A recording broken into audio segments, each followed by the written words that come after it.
देखिए, आपदा के प्रति मैं कह सकता हूं कि प्रदेश में भयंकर आपदा आई है और हमारी सरकार ने तीव्रता से उसमें कार्य किया है।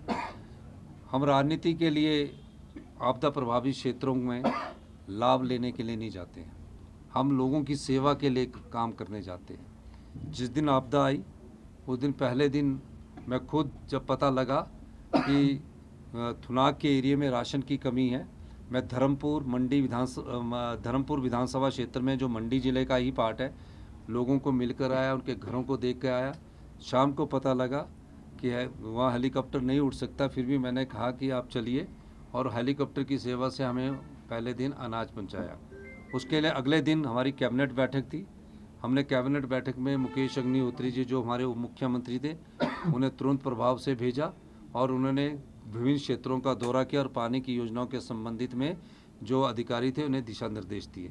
उसके बाद हमारे पीडब्ल्यूडी मिनिस्टर विक्रमादित्य सिंह जी गए, उन्होंने वहाँ हमने जितना देखा कि जितनी जल्दी सड़कों का खुलनी चाहिए, सड़कें खुली नहीं थी और सारी सड़कों को खोलने के लिए तकरीबन 100 के करीब जेसीबी हमने लगवाई, तो 100 के करीब जेसीबी मशीनें हमने लगवाई, 50 मशीनों का और वहाँ हमने इंतज़ाम किया।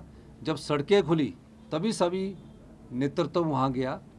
इस चीज़ को हम नहीं कहते कि हमने कार्य किया है, ये वहाँ की जनता कह रही है कि हमने सड़कें खुलवाने में सरकारी और प्रशासनिक दृष्टिकोण से जो रवैया अपनाया उसको तुरंत प्रभाव से हमने लागू किया।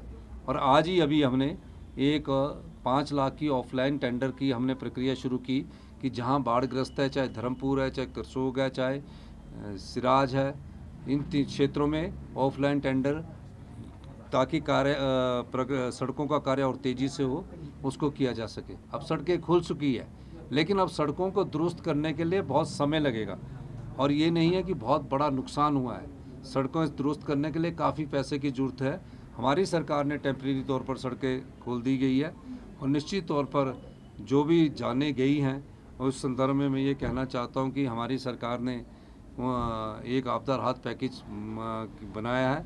मैंने मंत्री जी को निर्देश दिए हैं, रेवेन्यू मिनिस्टर को, कि हमारा एक आपदा राहत पैकेज आने वाले समय में कैबिनेट में आए और जो प्रभावित परिवार है उन्हें हम पूरी प्रकार से आर्थिक सहायता देंगे। हर घर जो टूटा है उसको हम बसाएंगे, हर घर में जो कपड़े और उनके बर्तन भे है उसका हम पैसा देंगे। किसी का पशु गया है, गाय मरी है या भेड़ बकरी मरी है या मुर्गी पालन से संबंधित जो पेशेवर लोग थे, हर पैसा हम देंगे। हालांकि आर्थिक संसाधन सीमित होने के बाद हम प्रत्येक घर को उजड़ने नहीं देंगे, उन्हें बसाएंगे। लेकिन मैं एक चीज़ चाहता हूं कि हमारी यहाँ वन भूमि है और वन भूमि में हमारी सरकार सिर्फ केस को अनुमोदित कर सकती है। मैं भारतीय जनता पार्टी के जो भी 7 सांसद यहाँ से चुनकर गए हैं, 4 लोकसभा के गए हैं, 3 राज्यसभा के सांसद गए हैं, उनसे अनुरोध करूँगा कि अब उन आपदा प्रभावित परिवारों को जगह देने की बात है तो आप हमारा सहयोग कीजिए।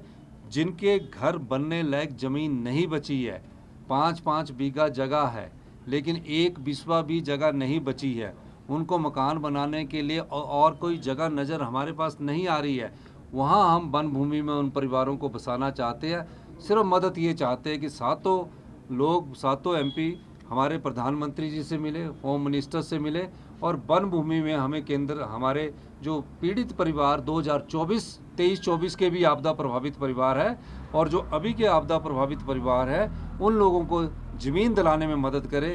हम उन घरों को, अगर वो ज़मीन दिलाते हैं तो हम उन घरों को बसाने का पूरा कार्य करेंगे। सर,